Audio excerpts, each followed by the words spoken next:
What's up sa mga nagsisiganda na nagsisigwapuhang blessed dyan? It's your itchy girl, Angelica Yang, together with Michaela.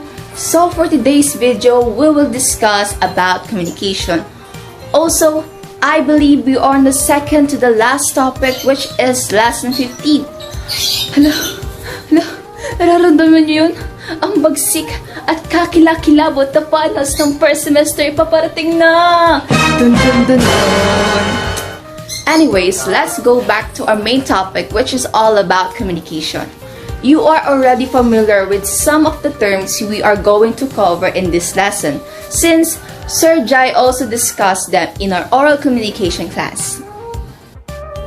This lesson has 5 parts. First, the communication process, what it is, how it works. Second, barriers to communication. Third, how managers fit into the communication process. Fourth, communication in the information age. And last, improving communication effectiveness. In addition, each topic is accompanied by a major question.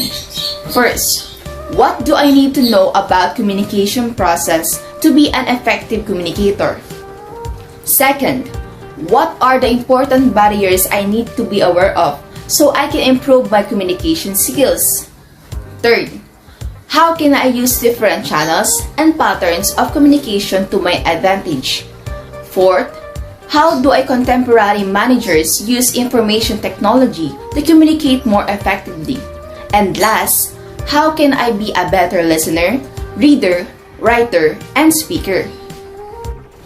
Let's begin with Mika discussing the first topic, which is the communication process, what it is, how it works. Go ahead, Mika. Thank you, Angelica. Again, I am Michaela and I'm going to discuss the communication process, what it is and how it works. So, what is communication? I know that you guys already know that communication is a transfer of information and understanding from one person to another. Well, the process involves sender, message, receiver, encoding and decoding, feedback, and dealing with noise. Managers need to tailor the communication to the appropriate medium for the appropriate situation. In the field of management, communication is an activity that you as a manager will have to do a lot of. Indeed, one study found that 81% of a manager's time in a typical workday is spent communicating. The fact that managers do a lot of communicating doesn't mean that they are necessarily good at it, that they are efficient or effective. You are an efficient communicator when you can transmit your message accurately in the least amount of time. And you are an effective communicator when your intended message is accurately understood by the other person. Now, let us look at the communication process and you'll know why it is important to understand. First, we have the sender, message, and receiver. The sender is the person wanting to share the information called a message. Message is the most important in the communication process because it is the heart of the communication process. Without it, there will be no any communication. And the receiver is the person for whom the message is intended. Second, encoding and decoding. Of course, the process isn't as simple as just sender, message, receiver. Encoding is translating a message into understandable symbols or language, while decoding is interpreting and trying to make sense of the message. Third is the medium. Medium is the channel or the pathway by which a message travels. Flight 123, do you copy? In the movies, that's what you hear the flight controller say when radioing the pilot of a troubled aircraft to see if he or she received the previous message. And the pilot may radio back, "Roger, Houston, I copy." This is an example of feedback. Feedback is when the receiver expresses his or her reaction to the sender's message. And the last one is noise. Unfortunately, the entire communication process can be disrupted at several different points by what is called noise. Noise is any disturbance that interferes with the transmission of a message. Just like the motorcycles that you can hear from my background, that is an example of noise. The noise can occur in the medium, of course, as when you have static radio transmission or fade out on a cell phone, or when there's loud music when you're trying to talk in a noisy restaurant. Or it can occur in the encoding or decoding, as when a pharmacist can't read a prescription because of a doctor's poor handwriting. Noise also occurs in nonverbal communication, as when our physical movements send a message that is different from the one we are speaking, or in cross-cultural communication, as when we make assumptions about other people's message based on our own culture instead of theirs. Noise is not just noise or loud background sounds, but any disturbance that interferes with transmission. It can be fade out, distracting facial expressions, uncomfortable meeting site, competing voices, and so on. Selecting the right medium for effective communication. All kinds of communication tools are available to managers, ranging from one-to-one, face-to-face conversation all the way to use of the mass media. However, managers need to know how to use the right tool for the right condition. For example, when to use email, when to meet face-to-face, and should you praise an employee by voicing a compliment, sending an email, posting an announcement near the office coffee machine, or all three? How about when carrying out a reprimand? Is medium rich or lean in information? As a manager, you will have many media to choose from, such as conversations, meetings, speeches, the telephone, email, memos, letter, bulletin boards, PowerPoint presentations, video conferencing, printed publications, videos, and so on. Beyond this are the sophisticated communication possibilities of the mass media. Mass media is the public relations, advertising, news reports via print, radio, TV, and the internet. I'm gonna tell you about the media richness. Media richness indicates how well a particular medium conveys information and promotes learning. That is, the richer a medium is, the better it is at conveying information. The term media richness was proposed by respected organizational theorists named Richard Duff and Robert Langell as part of their contingency model for media selection. Ranging from high media richness to low media richness, types of media may be positioned along a continuum as follows. As you can see, face-to-face communication, also the most personal form of communication, is the richest. It allows the receiver of the message to observe multiple cues, such as body language and tone of voice. It allows the sender to get immediate feedback to see how well the receiver comprehended the message. At the other end of the media richness scale, impersonal written media is just the reverse.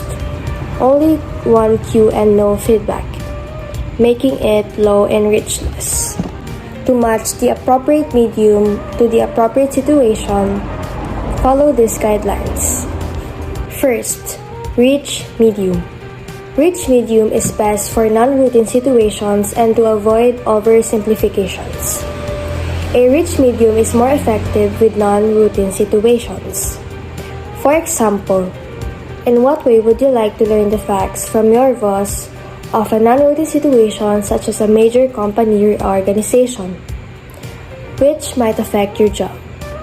Via a memo tag on a bulletin board, or via face-to-face meeting or phone call.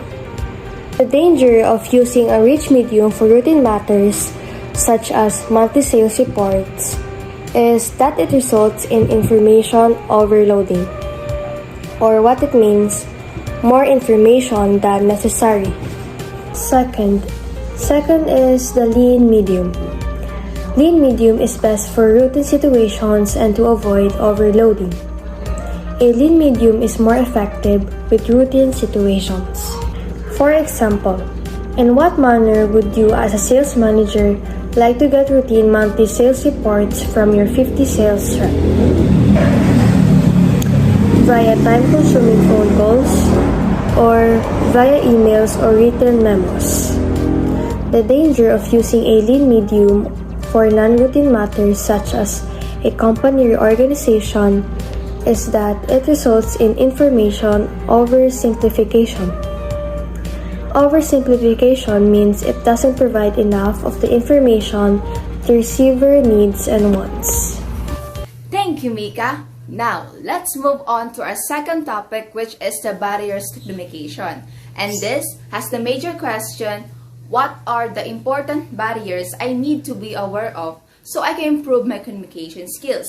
Dito natin malalaman sa topic na ito kung ano-ano yung mga hadlang or barriers to communication.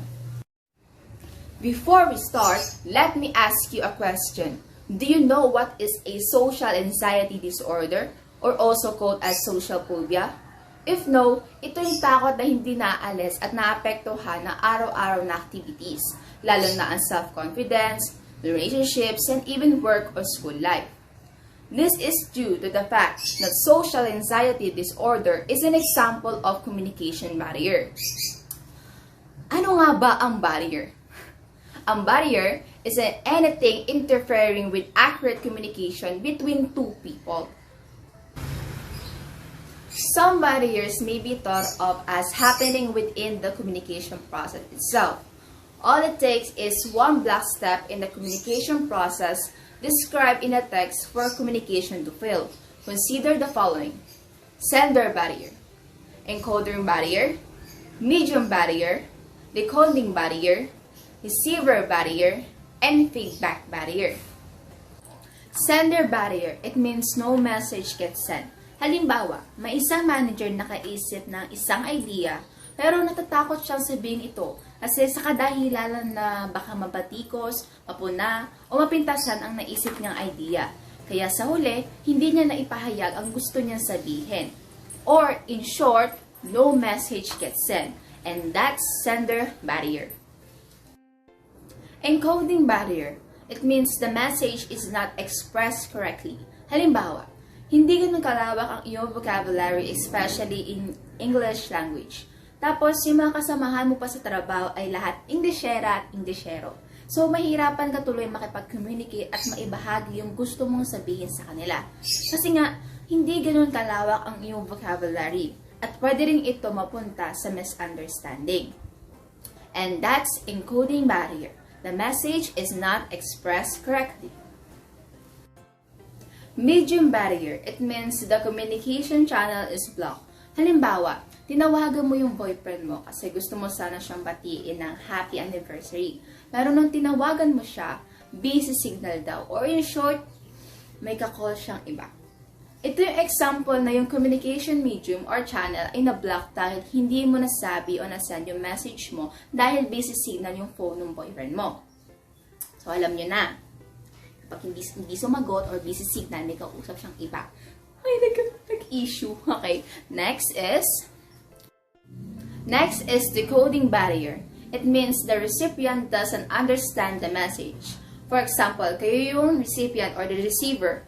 Perhaps you're afraid to show your ignorance when someone is throwing computer terms at you and says that your computer connection has a bandwidth problem.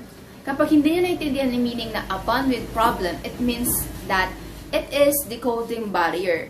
The recipient doesn't understand the message. Receiver barrier. It means no message get received. Halimbawa, nakipagtsikahan ka sa katrabaho mo. Tapos, hindi mo narinig yung announcement ng supervisor nyo kasi nga nakikipagtsikahan ka. And as a result, you didn't receive the message or the announcement of your supervisor. And that's example of receiver barrier. It means no message get received. And last is feedback barrier. It means the recipient doesn't respond enough. Halimbawa, nagbigay ka ng strict direction sa isang tao, pero ang binigay niya lang sa'yo na respond ay ang pagtango. Ganyan. Hindi man lang niya inulit yung direction na sinabi mo, kaya hindi mo alam kung naintindihan ka ba niya or hindi. And that's the example of feedback barrier. The recipient doesn't give enough response. It's more practical, however, to think of barriers as being three types. First, physical barriers. Second, semantic barriers. And third, personal barriers. The first is physical barriers. This includes time, sound, space, and so on. For example, shouting at someone on the far side, time zone differences, telephone line static, crashed computers, and office walls. The second one is semantic barriers, when words matter. This includes unclear use of words and jargons. For example, when a supervisor tells you, "We need to get this done right away." What does it mean? Does "we" means ikaw lang? Or ikaw at your coworkers? Or ikaw, your coworkers, and the boss? Yung meaning ba ng right away means today, tomorrow, or next week? These are the examples of semantic barriers. What is semantics? Semantics is the study of the meaning of words. In addition, as our society becomes more technical-oriented, semantic meaning becomes a problem because jargon develops.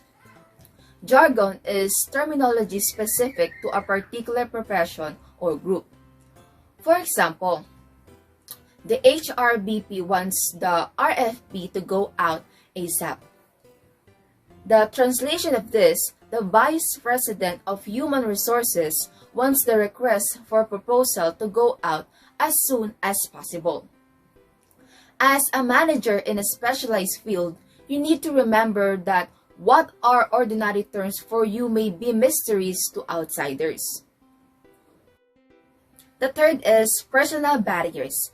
This includes individual attributes that hinder communication. Let me ask you a question. How often have you wondered when someone has shown a surprising response to something you said? How the miscommunication happened? Let's examine the 9 personal barriers that contribute to miscommunication. And the first is variable skills in communication effectively.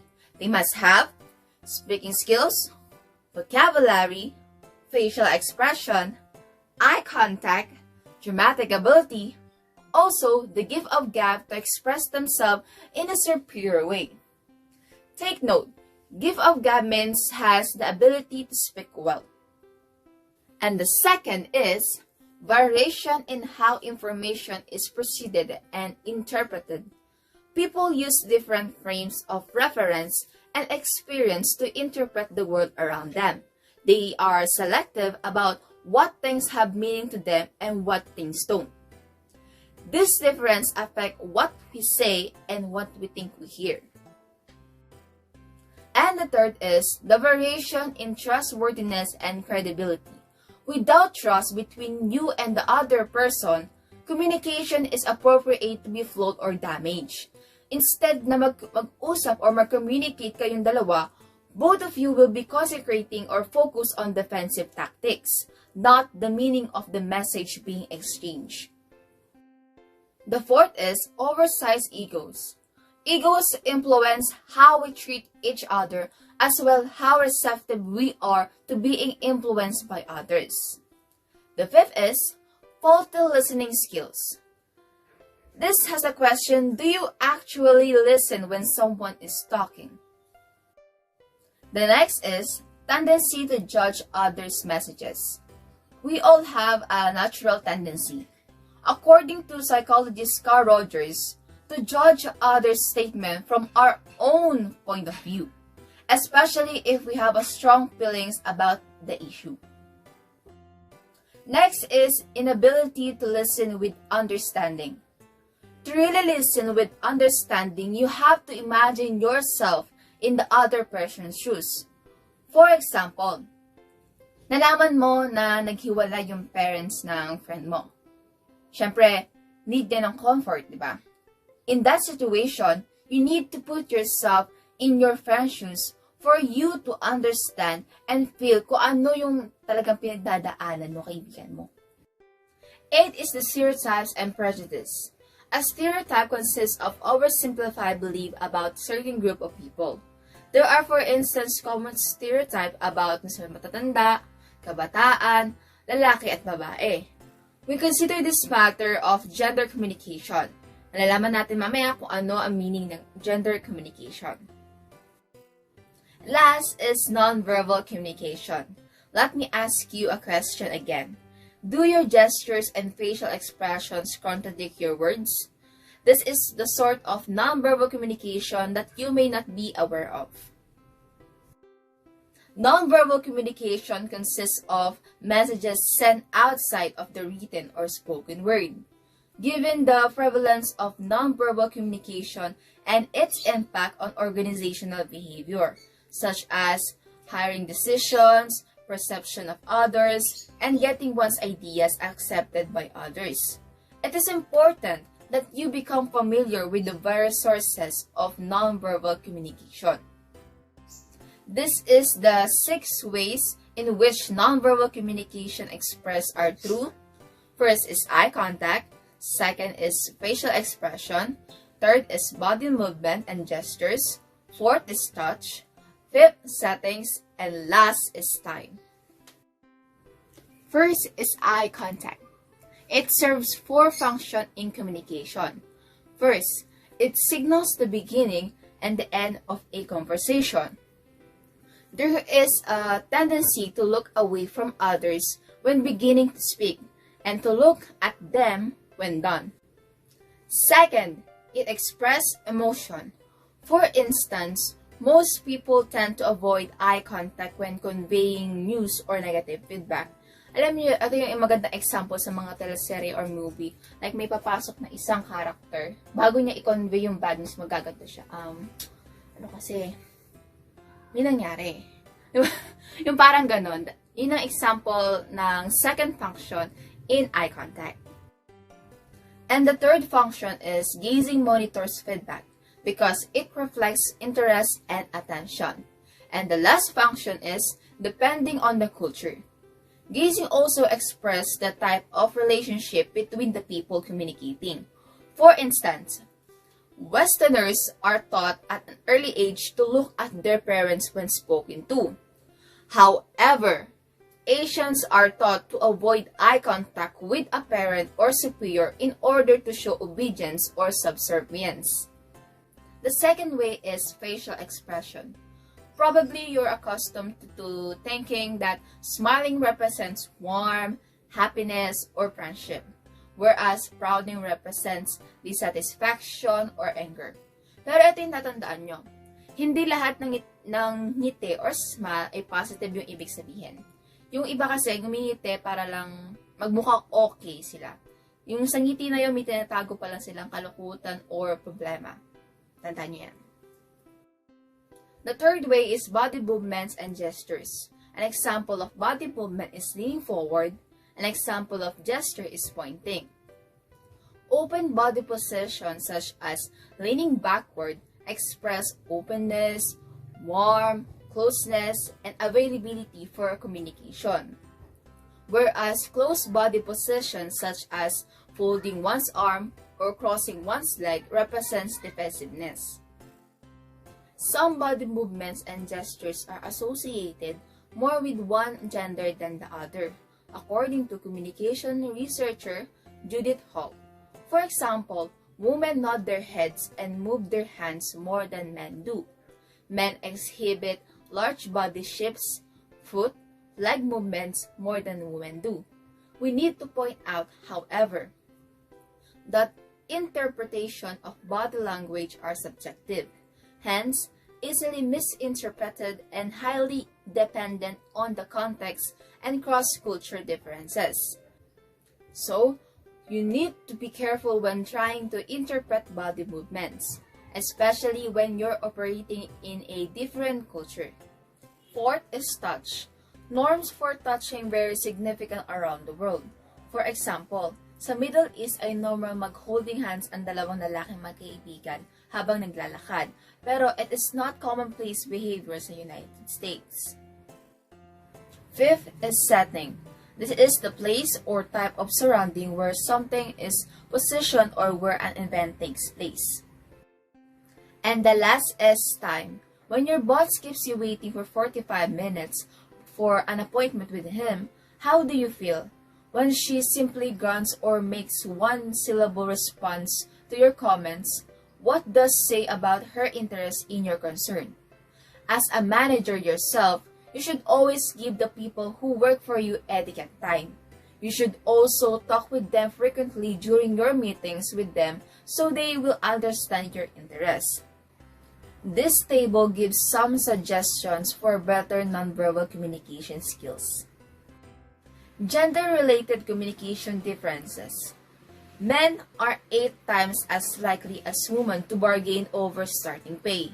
Indeed, says one accountant, women often are less adroit at winning better sales, assignments, and jobs, either because they don't ask or because they cave in when they do. In other words, women need to hone their negotiation skills or else they will fall behind. Some possible general differences in communication between genders are summarized in the second table. Note, however, that these don't apply in all cases, which would constitute stereotyping. Let me ask you a question. How useful do you think these specific styles are in a managerial context? Author Judith Tingley suggests that women and men should learn gender flex. Temporary use communication behaviors typically of the other gender to increase the potential for influence. On the other hand, Deborah Tannen, by contrast, recommends that everyone become aware of how differing linguistic styles affect our perceptions and judgments. Learning soft skills. First, avoid the use of masculine wording for jobs or roles that are occupied by both genders.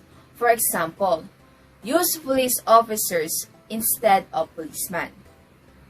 Second, stay alert. Easy to avoid sentence constructions that are demeaning to women. For example, instead of he is, say he or she or they are. But of course, there's more to effective manager communication than that. Indeed, there are executive training programs designed to teach men the value of emotion in relationships, the use of soft skills to communicate, build teams, and develop flexibility. One program given by London-based James R. Chigger helps participants to break down the stereotype of the aggressive, controlling man who always wants to take charge and solve problems, and to learn, listen, and work in harmony. Women as executive coaches. Interestingly, although men hold 82% of the top corporate jobs, when they want the advice of an executive coach, a trained listener to help them with their goals and personal problems, they usually turn to a woman. And in fact, females always want another female as a coach.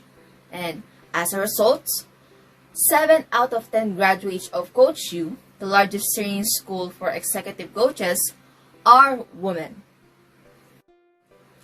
How to streamline meetings. Meetings certainly have their uses. 2 examples. First, meeting help everyone to clue up. And second, meetings help people take ownership of decisions made. What to do as a meeting participant? What can you do as a participant to make meetings run better? First, pull discussions back on point. And second, help the leader create the agenda. What to do as a meeting leader? If you're leading meetings, here are some good ways to streamline them. First, eliminate unnecessary meetings and meeting attendance. Second, distribute meeting agenda in advance. Third, stay in control of the meeting. And last, do follow-up. And there you go. That's all on the second topic, the barriers to communication. Next, Mika will discuss the third topic, which is how managers can improve communication. So take it away, Mika. Now I'm going to discuss how managers fit into the communication process. Formal communication channels follow the chain of command, which is of three types: the vertical, horizontal, and external. Informal communication channels develop outside the organization's formal structure. One type is gossip and rumor. Another is management by wandering around, in which a manager talks to people across all lines of authority. Formal communication channels: up, down, sideways, and outward. As what I have said earlier, formal communication channels follow the chain of command and are recognized as official. Formal communication is of three types. First, vertical. Vertical meaning upward and downward. Second, horizontal, meaning laterally or sideways. And third, external, meaning outside the organization. First, vertical communication, up and down the chain of command. Vertical communication is the flow of messages up and down the hierarchy within the organization, just like bosses communicating with subordinates and subordinates communicating with bosses. As you might expect, the more management levels through which a message passes, the more it is prone to some distortion. Downward communication, from top to bottom. Downward communication flows from a higher level to a lower level. In small organizations, top-down communication may be delivered face-to-face. In larger organizations, it's delivered via meetings, email, official memos, and company publications. Upward communication, from bottom to top. Upward communication flows from a lower level to a higher level. Often, this type of communication is from a subordinate to his or her immediate manager, who in turn will relay it up to the next level if necessary. Effective upward communication depends on an atmosphere of trust. No subordinate is going to want to be the bearer of bad news to a manager who is always negative and bad-tempered. Here is the table that involves the kinds of information of downward and upward communication. Downward communication: instructions related to a particular job task. Explanations about the relationship between two or more tasks. Explanations of the organization's procedures and practices. A manager's feedback about a subordinate's performance. Attempts to encourage a sense of mission and dedication to the organization's goals. Upward communication: reports of progress on current projects. Reports of unsolved problems requiring help from people higher up. New developments affecting the work unit. Suggestions for improvements. Reports on employee attitudes and efficiency. Second, horizontal communication: within and between work units.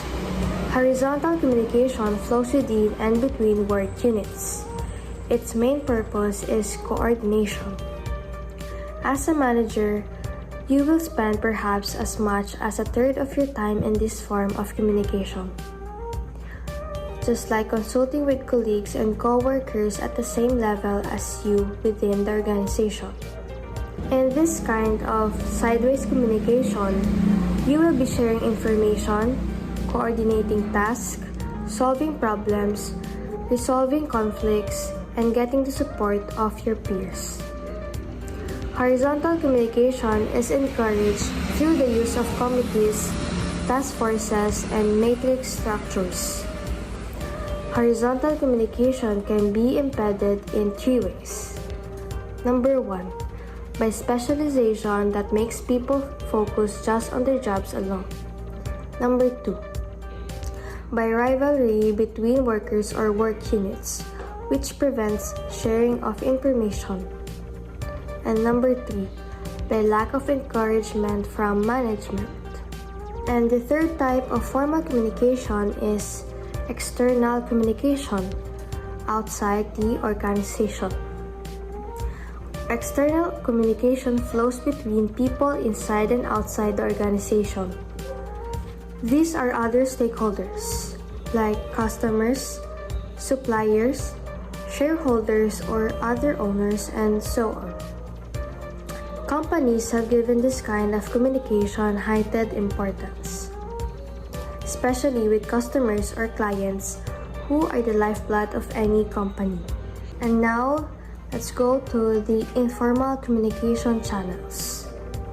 Informal communication channels develop outside the formal structure and do not follow the chain of command. They skip management levels and cut across lines of authority. There are two types of informal channels. First is the grapevine, and the second is management by wandering around. The grapevine. The grapevine is the unofficial communication system of the informal organization. It is a network of gossip and rumor of what is called employee language. Research shows that the grapevine is faster than formal channels, is 75% accurate, and is used by employees to acquire the majority of their on-the-job information. Employee language, otherwise known as gossip, can be notoriously misleading and a great reducer of morale in a dysfunctional company. Now, the second type is management by wandering around. Management by wandering around, or MBWA, is the term used to describe a manager's literally wandering around his or her organization and talking with people across all lines of authority. It helps to reduce the problems of distortion that inevitably occur with formal communication flowing up a hierarchy. MBWA allows managers to listen to all employees and learn about their problems, as well as to express to employees what values and goals are important. Management by wandering around is also sort of the reverse of employees exchanging informal views with top manager. By wandering around the organization, top managers can stop and talk to nearly anyone, and thus perhaps learn things that might be screened out by the formal up the organization reporting process. Now, let's discuss the fourth topic, which is communication in the information age. And this has the major question: how do contemporary managers use information technology to communicate more effectively? The use of computers and information technology, which has so dramatically affected many aspects of the workplace, has taken us beyond communicating into multi-communicating. Multi-communicating represents the use of technology to participate in several interactions at the same time. Examples would be answering email messages during a lecture and texting during dinner conversation, or participating in a group conference call. Hindi lang positivity ang nakikreate nito, pati rin negativity. Like, pwede rin ito maging insult. Digital communication technology and workplace behavior. Multi-communicating is an example of how the worldwide digital communication revolution affects how we act and interact in workplace settings, both positively and negatively. The universal digital language of 1S and 0S gives us immediate access to unprecedented amounts of information and globe-spanning opportunities. However, the very act of using technology such as email, texting, Facebook, and Twitter may be influence the content of our communication. Moreover, fast, far-flung digital communication doesn't necessarily mean better communication. The always-on generation. With the rise of the internet has also come the rise of always generation, or what we call the net generation or net gen or Gen Y or the millennials. 88 million people born 1977 to 1997, the largest cohort in US history. The always-on generation is accustomed to spending 8 hours a day or more looking at various screens or gadgets. This generation is much more likely to sleep with their cell phone next to their bed, compared with Gen X, which is born 1965 to 1980, and baby boomers, which is born 1945 to 1964. Hard on heels of the millennials is today's young I generation, for whom technology is simply a part of their DNA, as one child psychologist observed. In a couple of years, millennials or Net Gen or Gen Y will account for near half of the employees in the world, and in some companies they already constitute a majority. Their lookout, therefore, is having a profound impact in the workplace, bringing new approaches to collaboration, knowledge sharing, and innovation in businesses and governments, says University of Toronto Professor Don Tapscott, author of Grown Up Digital. Tapscott and his fellow researchers have identified 8 norms for this generation. The first norm is freedom. This is the desire to experience new and different things. This norm, which takes precedence over long-term commitments, is expressed in a desire for flexible work hours and location, to have say in how things are done, and for freedom of choice. The second norm is customization. This is the desire to have personalized products and choices. Customization covers everything, from ringtone choices to Facebook layouts to lifestyle choices. The third norm is scrutiny, not taking facts and authority figures at face value, knowing that there is both treasure and trash on the internet. This generation has leaned or moved to be skeptical, to check things out, and to ask probing questions. Candor and straight talks are favored. Fourth norm is integrity. Trust in people, products, and employers is important.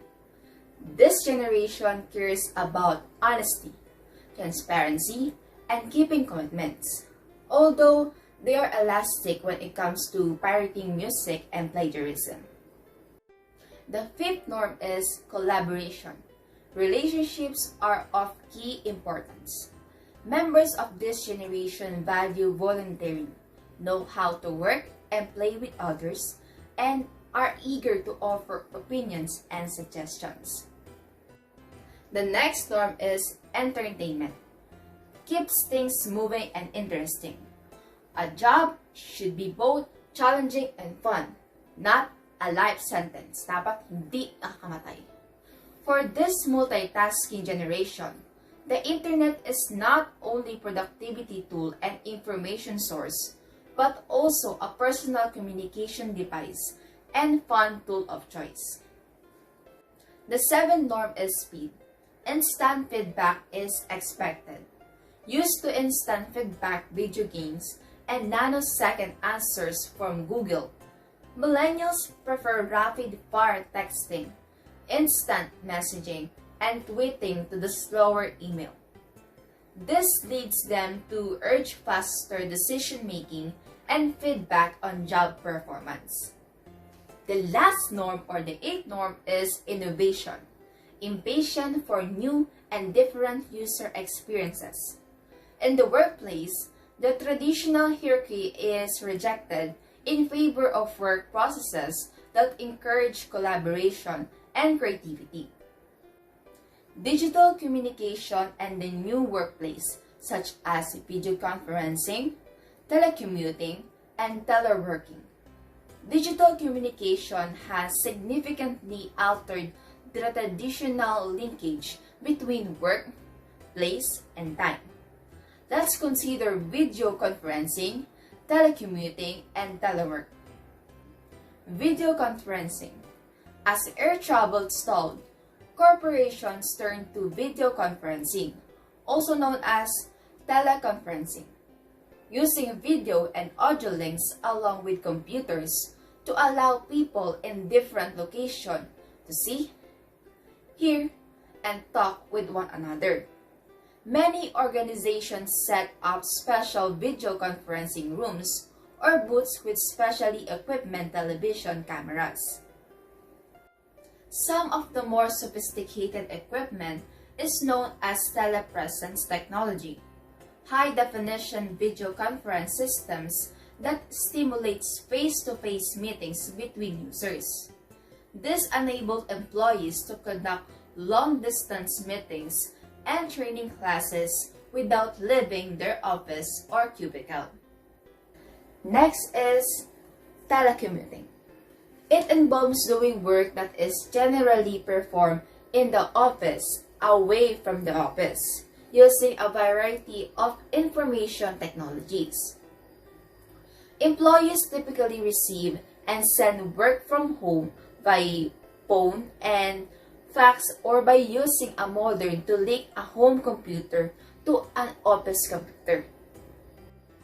Among the benefits are, first, reduction of capital costs because employees work at home. Second, increased flexibility and autonomy for workers. Third, competitive edge in recruiting hard-to-get employees. Fourth, increased job satisfaction and lower turnover. Fifth, increased productivity. And last, ability to tap non-traditional labor pools such as prison inmates and homebound disabled people.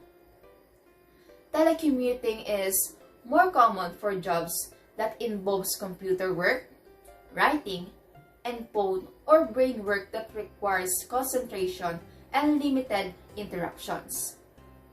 Last, teleworking. Recently, the term telework or virtual office has been adopted to replace the term telecommuting because it encompasses not just working from home but working from anywhere. A client's office, a coffee shop, an airport lounge, a commuter train in one description. Whatever the arrangement, employees in different locations and time zones can work simultaneously, and it's called synchronous communication. And the team members can work on the same project at different times. It is called asynchronous communication. The downside of the digital age. It is fair to say that the digital age has introduced almost as many difficulties as efficiencies into people's lives. Describing them would be a fill of book in itself. But here, let us concentrate on just a few that managers have to struggle with. First is security, guarding against cyber threats. Security is defined as a system of safeguards for protecting information technology against disaster, system failures, and unauthorized access that result in damage or loss.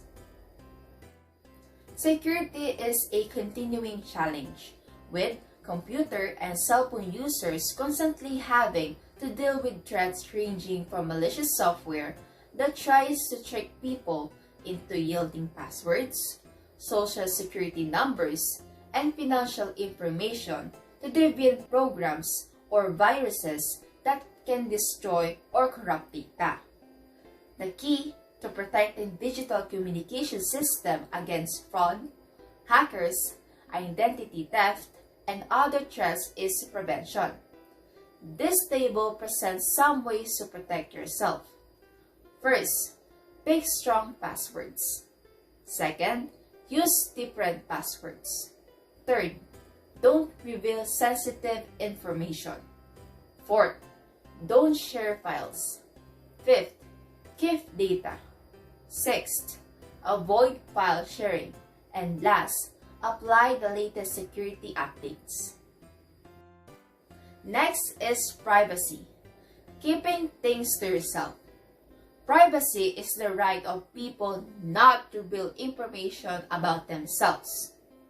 Threats to privacy can range from name migration, as when a company sells its customer list to another company, to online snooping, to government prying and spying. A particularly aggravating violation of privacy is identity theft, in which thieves hijack your name and identity and use your good credit rating to get cash or buy things. In some cases, internet users are their own worst enemy, posting compromising information about themselves on social networking sites that may be available too. Supposedly, such websites have various options whereby users can choose who is and is not allowed to access their personal information. Pero kung akong tatanungin, mas maganda kung kayo lang ang nakakalam ng inyong personal information para mas safe. Next is email. Productivity enhancer or time waster. People tend to have a love-hate relationship with email. We love that we can send and receive email 24/7 from practically anywhere. But we hate the fact that the average worker receives 200 emails a day. This is just according to some research. Some other disadvantages of email are that, first, there has been a decrease in all other forms of communication among co-workers, including greetings and informal conversation. Second, emotions often are poorly communicated or miscommunicated by email messages. And last, the greater the use of email, the less connected co-workers reported feel. This table provides some practical tips for handling email. Some tips for handling cell phones or smartphones are shown in the table. There you go! That's all on the fourth topic, which is communication in the information age. Next, Michaela will discuss the first part of the fifth topic or the last topic, which is how managers can improve communication. So take it away, Vika. And now, me and Angelica will discuss the last topic, which is the improving communication effectiveness. In this topic, we will describe how you can be a more effective listener, an effective reader, an effective writer, and of course, an effective speaker. The principal activities that typical manager performs have to do with communication. 40% listening, 35% talking, 16% reading, and 9% writing. Human resource managers consider interpersonal communication skills the most important factor in advancing their career. And now, let's see how you can be more effective at the essential communication skills. Being an effective listener. Is listening something you're good at? Then you are the exception. Generally, people comprehend only about 35% of a typical message, experts say. 2/3 of all employees feel management isn't listening to them. Interestingly, the average speaker communicates 125 words per minute, while we can process 500 words per minute. Listening skills are particularly important when you are communicating in a global culture. And now, how do you become the kind of manager who others say is a good listener? Here are some suggestions. Concentrate on the content of the message. You must concentrate and focus on the content of the message, and don't think about what you are going to say until the other person has finished talking. Judge content, not delivery. Don't tune out someone because of his or her accent, clothing, mannerisms, personality, or speaking style. Ask questions, summarize remarks. Good listening is hard work. Ask questions to make sure you understand. Recap what the speaker said. Listen for ideas. Don't get diverted by the details. Try to concentrate on the main ideas. Resist distractions. Show interest. Don't get distracted by things other people are doing. Paperwork on your desk, things happening outside the window, television or radio, and the like. Show the speaker that you are listening, periodically restating in your own words what you've heard. Give a fair hearing. Don't shut out unfavorable information just because you hear a term like big business, affirmative action, and corporate welfare that suggests ideas you are not comfortable with. Try to correct for your biases. Being an effective reader. Reading shares many of the same skills as listening. You need to concentrate on the content of the message, judge the content and not the delivery, and concentrate on the main ideas.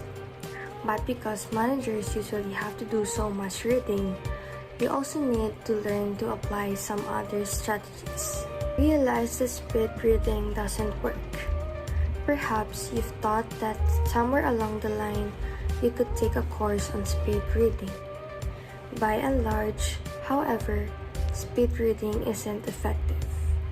Psychologists have found that speed reading or skimming may work well with easy or familiar reading material, but it can lead to problems with dense or unfamiliar material.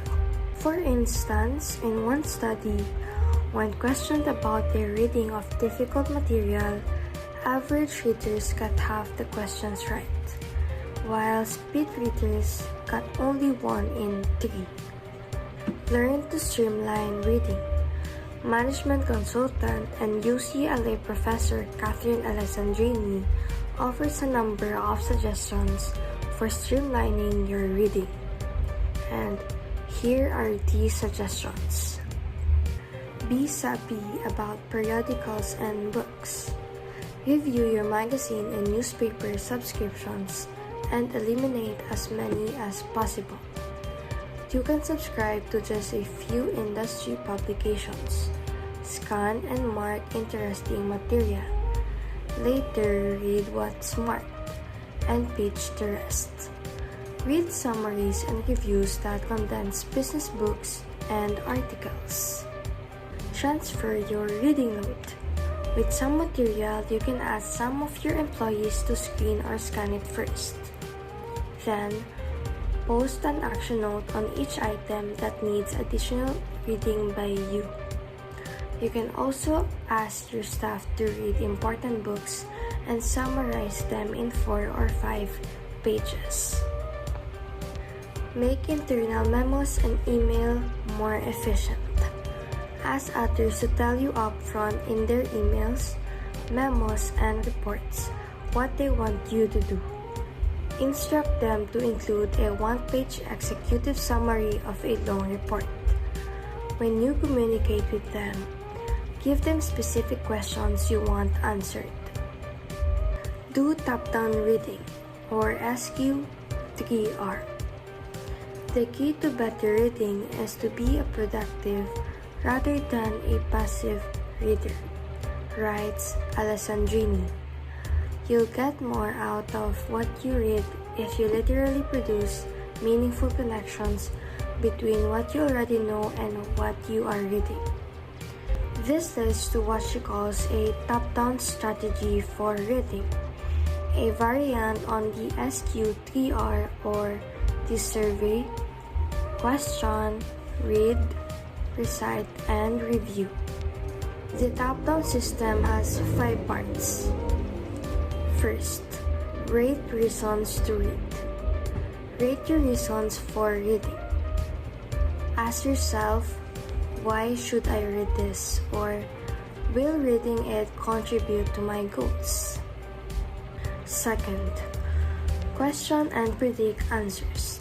Formulate specific questions you want the reading to answer. This will give you reasons for reading and to get answer to your questions. Third, survey the big picture.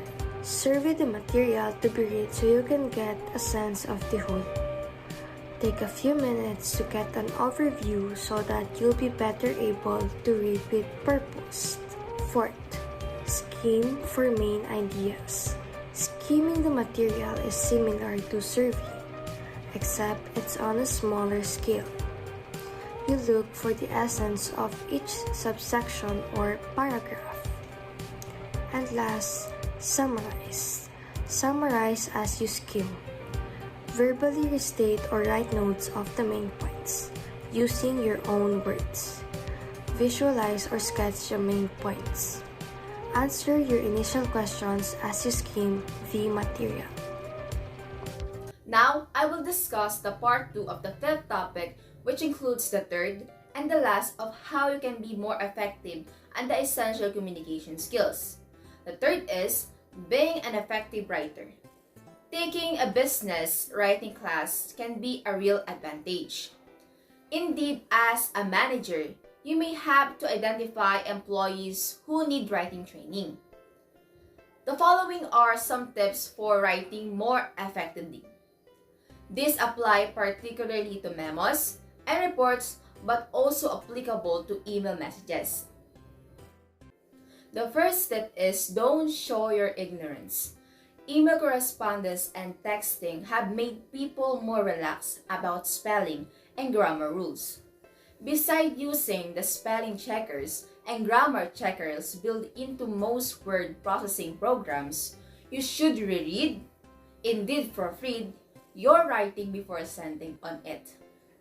The next is understand your strategy before you write. Following are 3 strategies for laying out your ideas in writing. First is most important to least important. This is a good strategy when the action you want your reader to take is logical and not highly political. The second is least controversial to most controversial. This builds support gradually and is best used when the decision is controversial or your reader is attached to a particular solution other than the one you are proposing. And the third is negative to positive. This strategy establishes a common ground with your reader and puts the positive argument last, which make it stronger. Next is start with your purpose. Often people organize their messages backwards, putting their real purpose last, point out Alessandrini. You should start your writing by telling your purpose and what you expect of the reader. The fourth tip is write simply, concisely, and directly. Keep your words simple and use short words, sentences, and phrases. Be direct instead of vague, and use the active voice rather than the passive. Example is directness, active voice. Please call a meeting for Wednesday. Example of vagueness, passive voice. It is suggested that a meeting be called for Wednesday. The next step is telegraph your writing with a powerful layout. Make your writing as easy to read as possible, using the tools of highlighting and white space.